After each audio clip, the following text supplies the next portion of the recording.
15 अगस्त 1945 को दूसरे विश्व युद्ध के खत्म होने के बाद ब्रिटेन में चुनाव हुए और इन चुनावों में लेबर पार्टी ने जीत दर्ज की। चुनाव के दौरान लेबर पार्टी ने कहा था कि अगर उनकी सरकार सत्ता में आती है तो भारत जैसे कई अन्य देश जिन्हें गुलाम बनाकर रखा गया है उन्हें आजाद कर दिया जाएगा। और जीत के बाद लेबर पार्टी अपने वादों पर खरी भी उतरी। फरवरी 1947 में लॉर्ड माउंटबेटन की नियुक्ति हुई, लेकिन फिर माउंटबेटन ने जून 1948 में आजादी देने की बात कही, जिसके लिए वो एक प्रस्ताव भी लाए, लेकिन उनके इस प्रस्ताव का जमकर विरोध किया गया, जिस वजह से उन्हें साल 1947 में ही भारत को आजादी देनी पड़ी। आजादी की तारीख 15 ही क्यों चुनी गई? माउंटबेटन के प्रेस सचिव कैम्पबेल जॉनसन का मानना था पड़ोसी मित्र देश की सेना के सामने जापान के समर्पण की दूसरी वर्षगांठ 15 अगस्त की तारीख को ही पड़ रही थी, इसीलिए इसी तारीख को भारत की आजादी का दिन रखा जाए। आजादी के जश्न के लिए 15 अगस्त की तारीख तय हो गई थी, मगर ज्योतिषियों ने इसका जमकर विरोध किया, क्योंकि ज्योतिषीय गणना के अनुसार ये दिन अशुभ था। ऐसे में दूसरी तारीखों का चुनाव किया जाने लगा, लेकिन माउंटबेटन 15 अगस्त की तारीख के पक्ष में ही थे। इस स्थिति में ज्योतिषियों ने बीच का रास्ता निकालते हुए 14-15 की तारीख की मध्य रात्रि का समय तय किया, क्योंकि अंग्रेजी समय के मुताबिक 12 बजे के बाद अगला दिन लग जाता है, जबकि भारतीय मान्यता के मुताबिक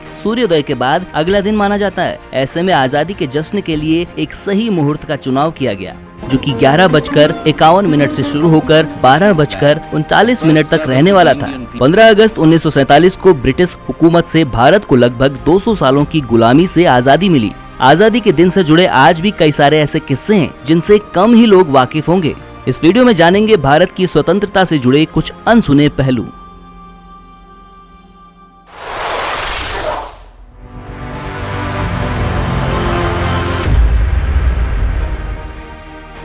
भारत का विभाजन माउंटबेटन योजना के आधार पर बनाए गए भारतीय स्वतंत्रता अधिनियम 1947 के आधार पर तय हुआ था, जिसमें कहा गया था कि 15 अगस्त 1947 को भारत और पाकिस्तान नाम से दो अलग अधिराज्य बना दिए जाएंगे और उनको ब्रिटिश सरकार सत्ता सौंप देगी। लेकिन अहम बात ये थी कि 15 अगस्त 1947 तक दोनों देशों के बीच सीमा रेखा का निर्धारण ही नहीं हो पाया था। इसका फैसला 17 अगस्त को रेड क्लिफ लाइन की घोषणा के साथ हुआ। लेकिन इस लाइन को रेड क्लिफ लाइन क्यों कहा गया? क्योंकि दोनों देशों के बीच सीमा रेखा का निर्धारण उस वक्त ब्रिटिश वकील सिरिल रेडक्लिफ ने किया था। तब उनके नाम पर ही इस सीमा रेखा को रेड क्लिफ लाइन नाम दिया गया। रेडक्लिफ ने एक इंटरव्यू में कहा था, मुझे 10 से 11 दिन मिले थे सीमा रेखा खींचने के लिए। उस वक्त मैंने बस एक बार हवाई जहाज के जरिए दौरा किया, नहीं जिलों के नक्शे थे मेरे पास। मैंने देखा लाहौर में हिंदुओं की संपत्ति ज्यादा है, लेकिन मैंने ये भी पाया कि पाकिस्तान के हिस्से में कोई बड़ा शहर ही नहीं था। मैंने लाहौर को भारत से निकालकर पाकिस्तान दे दिया। अब इसे सही कहो या कुछ और, लेकिन ये मेरी मजबूरी थी। पाकिस्तान के लोग मुझसे नाराज हैं, लेकिन उन्हें खुश होना चाहिए था, क्योंकि मैंने उन्हें लाहौर दे दिया।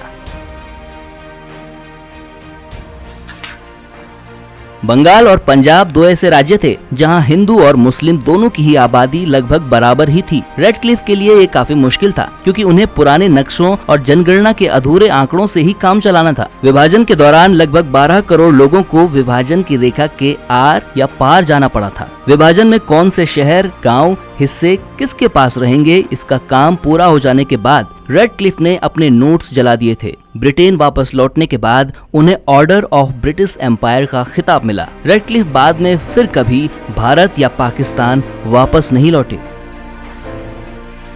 15 अगस्त 1947 को जब भारत के लिए सबसे बड़ा खुशी का दिन था, तो उस दिन लाखों लोगों का सैलाब दिल्ली के प्रिंसेस मैदान में उमड़ा हुआ था। लेकिन महात्मा गांधी दिल्ली से दूर बंगाल के नोआखली में थे, जहां उस वक्त सांप्रदायिक दंगे चरम पर थे और उन दंगों को शांत करने के लिए वे अनशन पर बैठे हुए थे। 15 अगस्त को जवाहरलाल नेहरू और सरदार वल्लभ भाई पटेल ने महात्मा गांधी को खत लिखा और इस खत में लिखा गया था कि आप राष्ट्रपिता हैं। 15 अगस्त को हमारा पहला स्वाधीनता दिवस होगा, इसमें शामिल होकर अपना आशीर्वाद दें। इस खत को पढ़ने के बाद गांधी ने इसके जवाब में लिखा कि जब कलकत्ता में हजारों हिंदू मुस्लिम एक दूसरे की जान लेने पर तुले हुए हैं, ऐसी स्थिति में मैं कैसे वहां आ सकता हूं।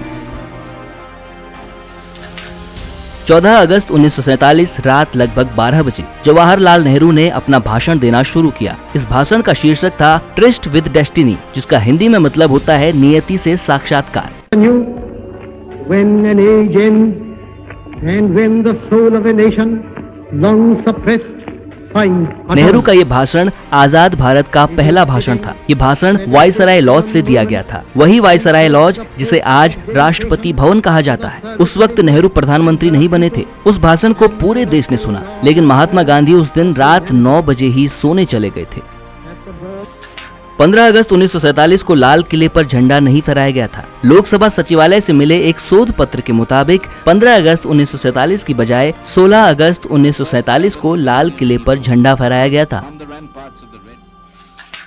भारत को आजादी जरूर मिल चुकी थी, लेकिन भारत का खुद का कोई राष्ट्रगान नहीं था। रविंद्रनाथ टैगोर साल 1911 में ही जनगण मन लिख चुके थे। 27 दिसंबर 1911 को भारतीय राष्ट्रीय कांग्रेस के कलकत्ता अधिवेशन में ये गाया गया था और 24 जनवरी 1950 को संविधान सभा द्वारा इसे अधिग्रहित किया गया था।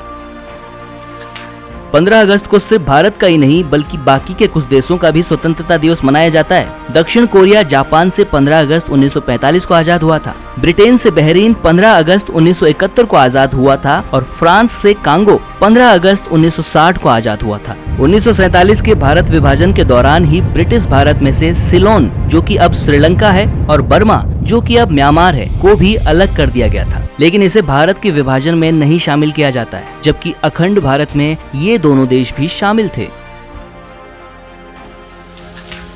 अधिकतर राज्यों ने भारत या पाकिस्तान में विलय को स्वीकार कर लिया, सिवाय हैदराबाद, जूनागढ़, जम्मू कश्मीर, बिलासपुर, भोपाल, जिन्होंने पहले ही आजाद रहने का फैसला ले लिया था। बाद में इन सभी राज्यों को भारत या पाकिस्तान में मिला लिया गया।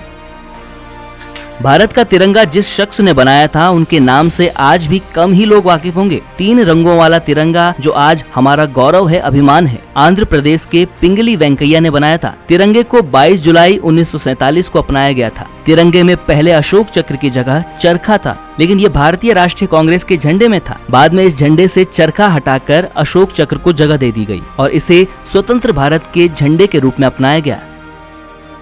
15 अगस्त 1947 की सुबह 8 बजे पहले मंत्रियों को शपथ दिलाई गई और फिर गवर्नर जनरल लॉर्ड माउंटबेटन को। शाम 5 बजे करीब दिल्ली के इंडिया गेट के पास प्रिंसेस पार्क में लाखों की संख्या में लोगों का सैलाब उमड़ पड़ा था और यहाँ माउंटबेटन को तिरंगा फहराना था। उन लोगों ने सोचा था कि वहाँ सिर्फ 30,000 के आसपास ही लोग पहुँचेंगे, लेकिन वहाँ 5 लाख के करीब लोग मौजूद थे और सभी के चेहरों पर खुशी छाई हुई थी। उस रात लॉर्ड माउंटबेटन ने गवर्नमेंट हाउस में 2500 लोगों को भोज दिया था।